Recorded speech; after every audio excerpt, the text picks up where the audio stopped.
नमस्कार दोस्तों, स्वागत है आप लोगों का हमारे चैनल मैथ्स मेकर में।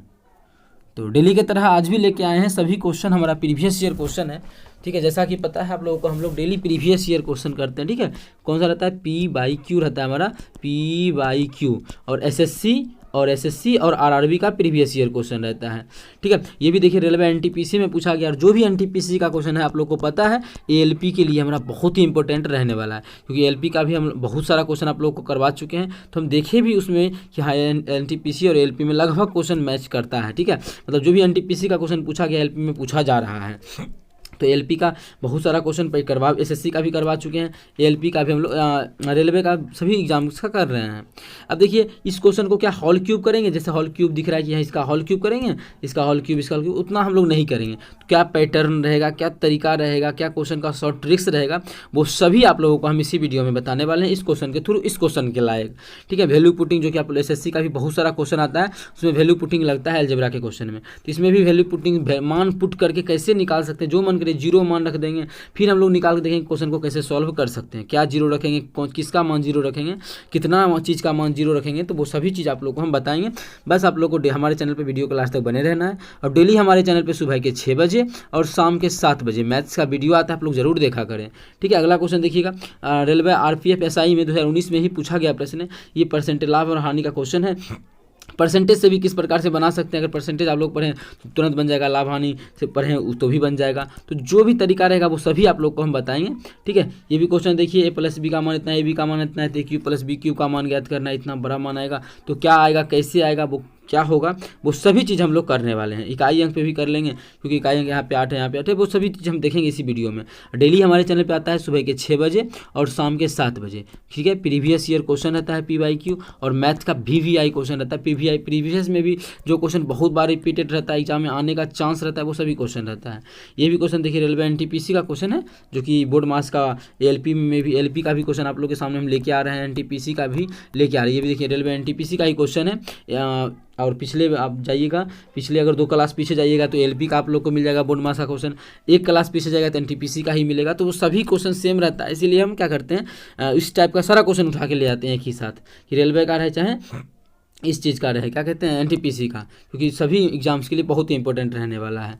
तो चलिए हम लोग पहला क्वेश्चन देखते हैं। क्या है हमारा पहला क्वेश्चन, जो भी है हम इसको सॉल्व करने का कोशिश करते हैं। अच्छा, दिया हुआ क्या है, गिवन जो हमको 2x, अभी इस क्वेश्चन में ही सॉल्व कर लेते हैं। ठीक है, 2x माइनस प्लस बाई -3 का मान 0 दिया हुआ है, और इसका मान ज्ञात करना है। देखिए जब भी वेरिएबल, अच्छा समीकरण क्या हुआ, इसका तो मान ज्ञात करना है, इससे कोई मतलब नहीं है। अभी दिया हुआ क्या होगा, एक को समीकरण दिया हुआ है, पहले समझिएगा। ठीक है, इक्वेशन कितना दिया हुआ है, इक्वेशन इसमें एक ही दिया हुआ है, इक्वेशन एक ही। और वेरिएबल जो है क्वेश्चन में, वेरिएबल जो हमारा है इस क्वेश्चन में क्या हुआ, एगो एक्स है, एगो वाई है, वेरिएबल 2 है। क्लास 10th में पढ़े होंगे ना, कॉन्स्टेंट और वेरिएबल क्या होता है, नहीं भी जानते हैं। तो देखिए वेरिएबल जिसका मान हम लोग वेरी करता है, जैसे XYZ, ये सब वेरिएबल हो गया। और जो भी नंबर आ गया 4 5 6 7, ये सब कांस्टेंट होता है। तो वेरिएबल तो 2 है, देखिए एगो x है, एगो y है, वेरिएबल इसमें क्या हुआ है, 2 है।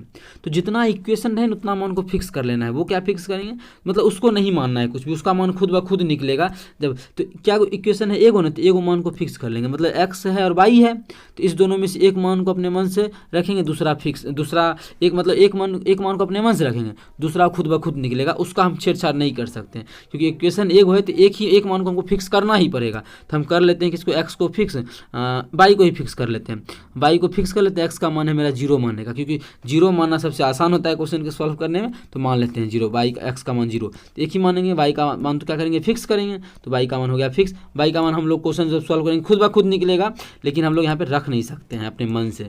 ठीक है, अब निकलेगा कैसे, तो वो क्या निकालेंगे, जो भी, अभी आजा, जो भी दिया हुआ है ना उसी से हम लोग निकालने का भी प्रयास करते हैं। जो भी मान इसमें दिया हुआ है उसी मान से निकालने का भी प्रयास करते हैं। तो बाई x का मान 0, तो यहाँ पे रख ले, अगर रख देते हैं x का मान 0, अगर तो इसमें ये खत्म हो जाएगा, x का मान 0 रखेंगे तो क्या आ जाएगा, बाई -3 बराबर 0, क्योंकि ये तो 0 हो गया।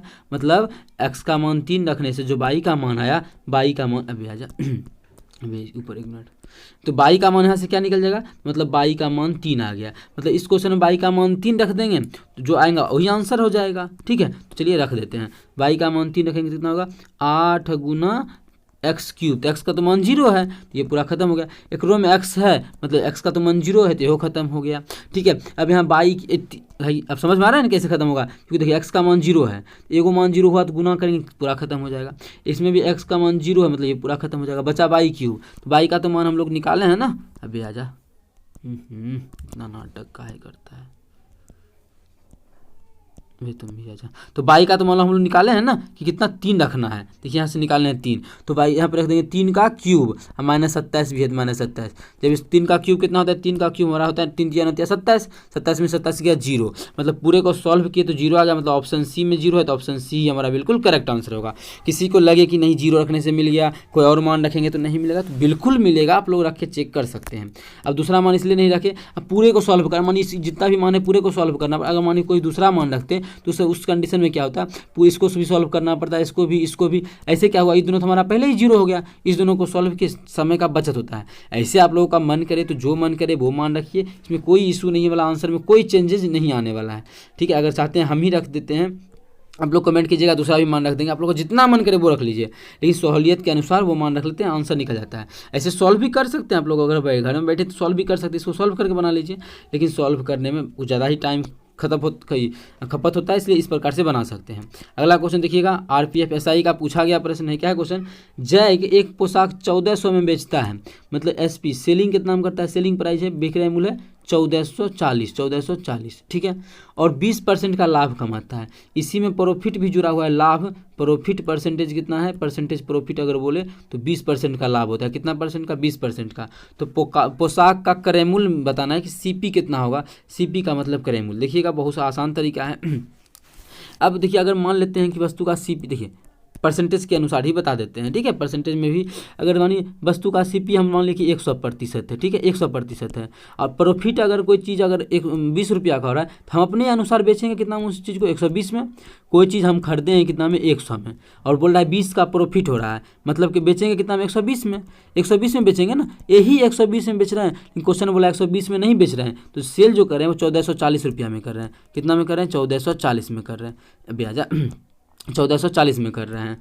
इसका मतलब है यहाँ से अगर सॉल्व करते हैं, 0 से 0 खाता कितना गुना है, 12 गुना ज़्यादा से कर रहे हैं ना, मतलब 120% में आया, हम लोग माने थे तो एक्चुअल में, लेकिन क्या है इससे 12 गुना ज़्यादा दिया हुआ है, तो ये भी एक्चुअल में 100 नहीं हो के एक रात से क्या होगा, 12 गुना ज़्यादा, क्योंकि ये जब 12 गुना ज़्यादा था तो ये भी तो हमारा 12 गुना ज़्यादा होगा, तो ये भी हमारा कितना हो जाएगा, 1200, मतलब उस वस्तु का जो क्रय मूल्य होगा। देखिए बिना कोई फॉर्मूला का हम लोग क्वेश्चन को बना लिए, तो ये जो कितना हो जाएगा, 1200 रुपया हो जाएगा, कितना 1200। उम्मीद करते हैं दोस्तों समझ में आ गया होगा। और याद रहे लाभ हानि का बहुत सारा क्वेश्चन ऐसा है जो हम लोग बिना, बहुत सारा इसका सभी क्वेश्चन ऐसा ही है जो हम लोग बिना फॉर्मूला का ही करने वाले, कोई भी फॉर्मूला का यूज़ नहीं करेंगे कि विक्रय मूल्य पता है, क्रय मूल्य पता है तो क्या हमको निकालना है सीपी का क्या फॉर्मूला होता है कि एसपी गुना 100, ये वो कुछ नहीं ऐसा है। आप लोग को यहाँ पे परसेंटेज का जो भी बेसिक होता है हम वही चीज़ पे क्वेश्चन को सॉल्व करवाने वाले हैं।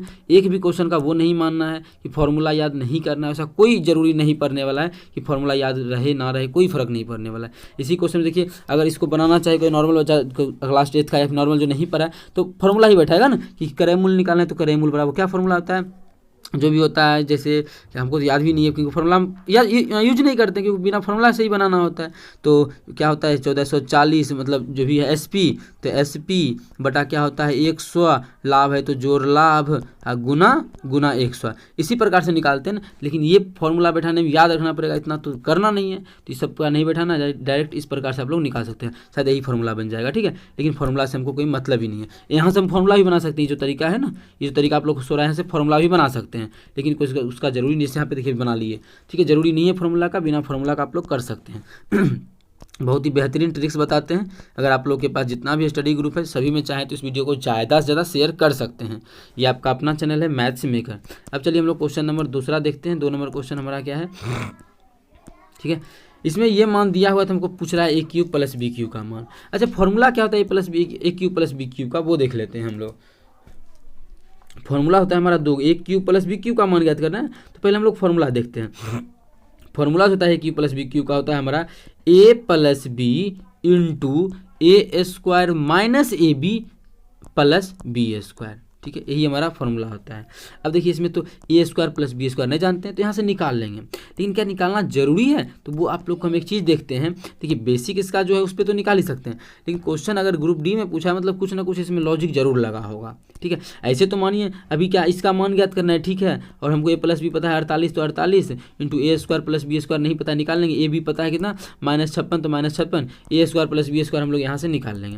लेकिन कुछ ऐसा लगाते हैं दिमाग हो जाए, तो ए प्लस बी का मान कितना है दिया हुआ है हम लोग को 48, तो 48 into A square plus B square अभी नहीं पता है तो इसको ऐसे लिख देते हैं A square plus B square minus A B का मान कितना है, ए बी का मान 56 है, तो कितना हो जाएगा -56। इतना में किसी प्रकार का इतना तक आप लोगों को कोई भी दिक्कत हो तो आप लोग एक जीबी बेझिझक कमेंट करके पूछ सकते हैं, नहीं तो हम अपना स्टार्ट करते हैं बोलना। देखिए जो भी आंसर होगा उसमें 48 का भी गुना होगा, मानिए इसको सॉल्व करेंगे अंदर वाला को, ओकरा में फिर 48 से गुना करेंगे तो वही मेरा कोई भी जो भी होगा आंसर, मतलब जो भी आंसर होगा उसमें 48 से गुना हुआ होगा, जो भी आंसर होगा उसमें 48 से गुना हुआ होगा, मतलब 48 से उसमें भाग लगेगा पूरा पूरी। 48 से भाग लगने का मतलब उसमें 2 से भाग लगेगा, उसमें 4 से भाग लगेगा, 6 से भाग लगेगा, 12 से भाग लगेगा, मतलब यही मेन है, ये तीनों से तो भाग लगेगा ही लगेगा। 2 से 4 से 6 से 24 से भी लगेगा, मतलब 24 तो हमारा यहीं पूरा है, 6 × 24।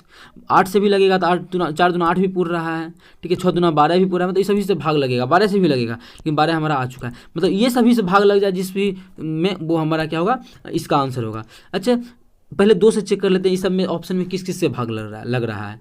2 अच्छा 8 से भी लगेगा तो लिख लेते हैं 8, ऐसे यहाँ पे था ही 8।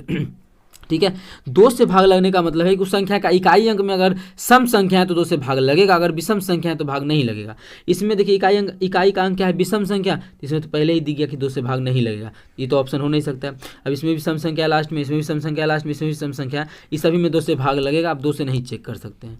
4 से चेक करने का क्या तरीका है, उसका लास्ट का 2 डिजिट अगर 4 से भाग लग रहा है मतलब उस संख्या में 4 से भाग लगेगा, इसका तो चेक करेंगे, नहीं गलत हो चुका था। लास्ट 4 का ही नियम है, जैसे 4 का समझने का तरीका, 4 को हम लिख सकते हैं क्या चीज़, 2 का स्क्वायर, मतलब लास्ट का 2 डिजिट में अगर 4 से भाग लग रहा है मतलब उस संख्या में भी 4 से भाग लगेगा, ये नियम है। ठीक है, तो इस संख्या का लास्ट का 2 डिजिट 58 में 4 से भाग लगता है, नहीं लगता है, मतलब इसमें भी 4 से भाग नहीं लगेगा। अब बचा आंसर ये हो सकता है या ये। अब 4 का नियम खत्म, क्या कि इसके लास्ट में 2 जो अंक है में 4 से भाग लगेगा, इसके लास्ट में जो 2 डिजिट है इसमें भी 4 से भाग लगेगा। अब 4 से भी नियम खत्म कर देते क्योंकि 4 से हमारा एक ही ऑप्शन छट पाया है।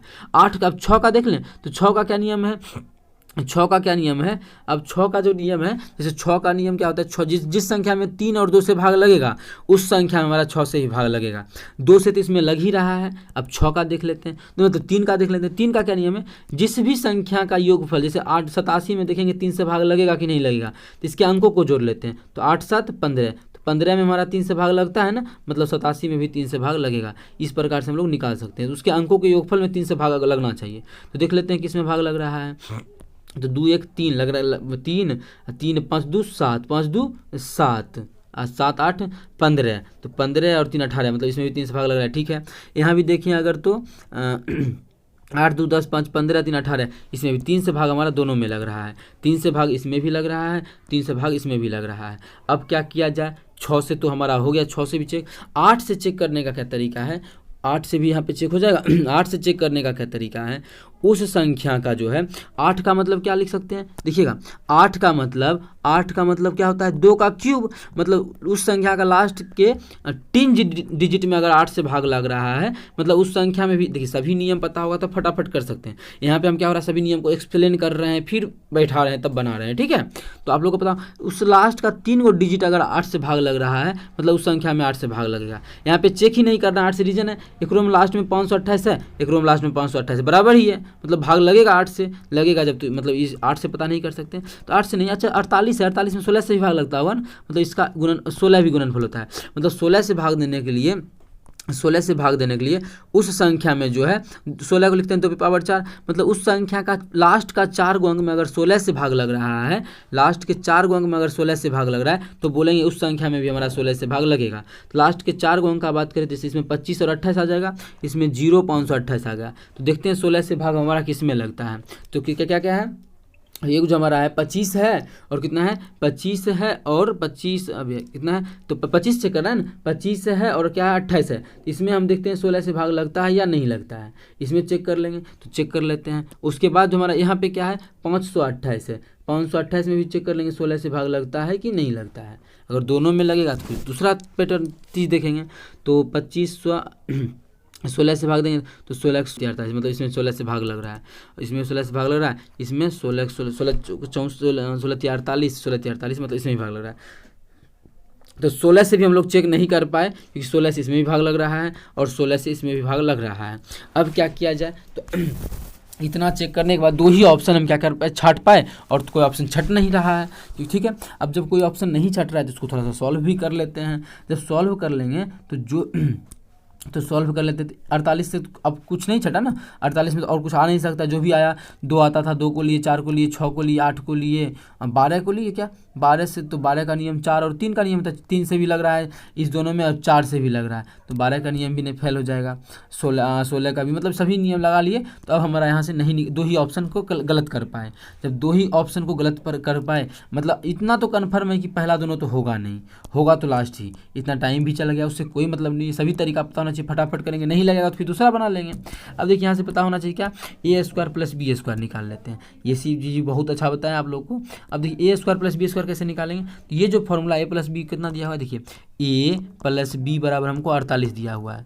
तो करते क्या है, a + b का मान 48 दिया हुआ है ना, तो ए दोनों तरफ अगर वर्ग कर दे, दोनों तरफ इसमें वर्ग, तो क्या हो जाएगा, तब इधर भी करेंगे तो दोनों तरफ वर्ग करने से क्या हो जाएगा, तो a + b का होल स्क्वायर आ जाएगा। तो a + b का होल स्क्वायर, तो a² + b² + 2ab, ठीक है, यही होता है ना हमारा। बराबर क्या हो जाएगा, बराबर जो हो जाएगा 48 का स्क्वायर। तो 48 का स्क्वायर आप लोग को याद रहना चाहिए। तो 48 का जो स्क्वायर होता है हमारा कितना होता है, 48 का स्क्वायर होता है 2304, ठीक है, 2304। अब a² + b² निकालना है, तो a² + b² बराबर क्या हो जाएगा, बराबर हो जाएगा 2304 माइनस 2ab, मतलब 48, ab का दुगुना, ab कितना है हमारा, ab जो हमारा है 56 है, उसमें 2 से गुना करेंगे तो कितना होगा 112, मतलब इसमें 112 घटा देंगे। तो इस पूरे को सॉल्व कर देते हैं। हाँ अबे यार इतना छोटा क्या हो गया, ठीक है, इसमें क्या करेंगे, 2ab घटाएंगे तो 112 घटा देंगे। अब 2304 में घटा देंगे 112, कितना हो जाएगा, 2304 है, उसमें जब घटा देंगे 112 तो कितना आ जाएगा, इसको घटा लीजिएगा तो 2 में से 2, 2192, कितना 2192। तो a² + b² का मान कितना आ गया, 21, अब आ जा 2192, उसमें घटा देंगे कितना 56, तो इसमें 56 क्या करते हैं, घटा लेते हैं, तो घटा देते हैं 56, अब आ जा, हाँ तो कितना आ जाएगा 48 गुना 56 घटाएंगे, इसमें क्या करना है 56 घटाएंगे तो आ जाएगा 2136, ठीक है 2136। अब इकाई अंक से भी नहीं बता सकते हैं कि दोनों क्वेश्चन में इकाई अंक भी यहाँ भी 8 है तो यहाँ भी 8 है, तो उससे पता नहीं चलेगा। ठीक है, अब क्या इतना को सॉल्व करेंगे तो और भी यहाँ भी और नियम लग सकता है। अब पहले हम इसको थोड़ा सा छोटा करते, देखिए सभी पे सभी नियम समझाते आ रहे हैं, तो आप लोग को एग्जाम में जो चीज़ समझ में, ऐसा नहीं कि यहाँ पे मतलब पहला जो आप बताए कि बहुत तरीका गलत हो गया कि भाग करने वाला, देखिए सभी पता होना चाहिए ना, क्या पता हुआ तभी तो हम टाइम का सेविंग का कोशिश किया वहाँ पर भी, अगर नहीं पता तो नहीं कर पाते, तो वही चीज़ पता होना चाहिए। ठीक है, कोई भी चीज़। तो अब क्या करते हैं हम लोग, इसको क्या इतना गुना करेंगे तो यहाँ लिख सकते हैं, अच्छा 48 को क्या लिख सकते हैं 50 - 2, 50 - 2 गुना क्या करना है 2136 जो क्लास 9th में था, इतना तो कर सकते हैं ना। 50 पहले 5 से गुना करके आप एक जीरो बैठा देंगे, कितना है 2100 हमारा क्या है उसको हम लिख लेते हैं, कितना 2136 है तो 2136 गुना 5 ही करना है तो गुना 5 कर लेंगे, तो गुना 5 से करेंगे तो आ जाएगा 10,680, 5 से नहीं 50 से करना था तो एक और जीरो, एक में इसका दुगुना घटा देंगे क्या चीज़ 2 से गुना करके, किसका दुगुना 2136 का जब 2 से गुना करेंगे तो 21 दूना 4200, 36 दूना 72, कितना जगह घटा 4272। अभी आजा तुम छोटा हो जा, अब तो घटाएंगे जो कितना घट जाएगा -4272, जब इसको घटा लेंगे तो कितना आ जाएगा, जो आएगा वही हमारा क्या होगा आंसर, कितना 10,6800, तो आ जाएगा 102,528, घटा के देख लीजिएगा 102,528 किस ऑप्शन में है, इसमें लास्ट में 2528, तो लास्ट में 2528 ऑप्शन सी में है, तो ये हमारा नहीं होगा, डायरेक्ट हमारा क्या हो जाएगा ऑप्शन सी, तो ऑप्शन सी हमारा बिल्कुल करेक्ट आंसर हो जाएगा। मेन चीज़ है कि जहाँ पे जो नियम का लगे वो नियम पता होना चाहिए हमको कि हाँ यहाँ पे ये नियम लगने वाला है। ठीक है, उम्मीद करते हैं समझ में आया होगा। चलिए अगला क्वेश्चन कर लेते हैं, वीडियो काफ़ी लंबा हो गया है क्योंकि वो उसमें बहुत सारा नियम समझाया, भाग का भी विभाज्यता का भी सारा नियम बताना पड़ गया एक क्वेश्चन में। ठीक है, इस क्वेश्चन को हम लोग कर ही लेते हैं। इसको बस सरल करना है, तो जल्दी से कर लेते हैं, टाइम काफ़ी लंबा हो गया है। तो सबसे पहले ब्रैकेट का काम करते हैं। बोर्ड मास के अनुसार आप लोग को समझा चुके हैं ना, सबसे पहले ब्रैकेट का काम होता है। ब्रैकेट में भी सबसे पहले छोटी ब्रैकेट का काम होता है, तो चलिए हम लोग कर लेते हैं। तो जब ब्रैकेट का काम करेंगे तो सबसे पहले यही ब्रैकेट करेंगे, 5 में से 2 घटेगा, तो 5 में से 2 घटेगा कितना, 3 होगा, मतलब इसकी जगह 3 लिखेंगे।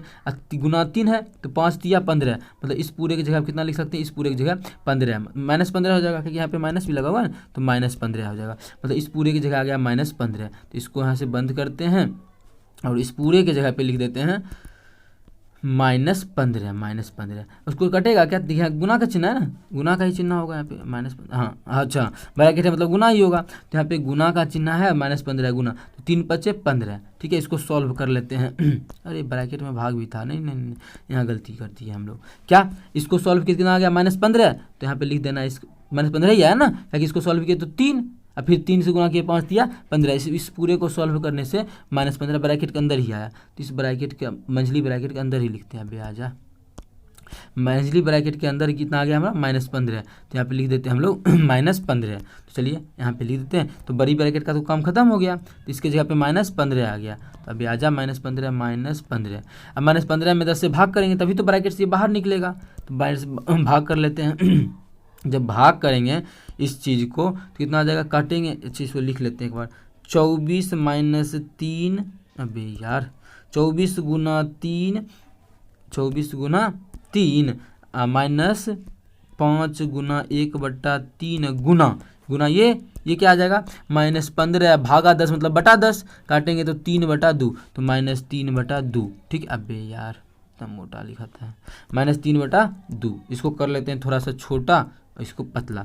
अब जो कटेगा देखिए, तो पहले गुना में है तो 3 से 3 खत्म, और इधर कितना 24 तिया 72, इधर सॉल्व करेंगे तो 72 आ जाएगा, और इधर सॉल्व करेंगे कितना आ जाएगा, माइनस प्लस 5/2।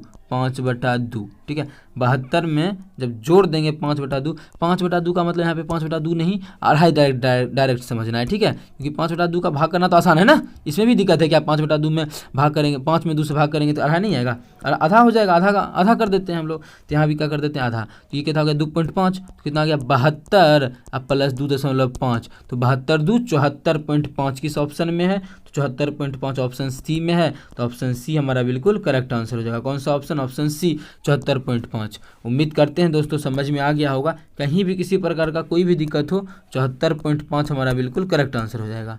ठीक है, तो चलिए मिलेंगे नेक्स्ट वीडियो में। अगर अच्छा लगता है तो मेरे सभी दोस्तों के साथ इस वीडियो को ज़्यादा से ज़्यादा शेयर करें। अगर आप लोग चैनल पर नए हैं तो हमारे चैनल मैथ्स मेकर को सब्सक्राइब कर लें। चलिए मिलेंगे नेक्स्ट वीडियो में इसी प्रकार का बेहतरीन कॉन्सेप्ट के साथ। Thank you.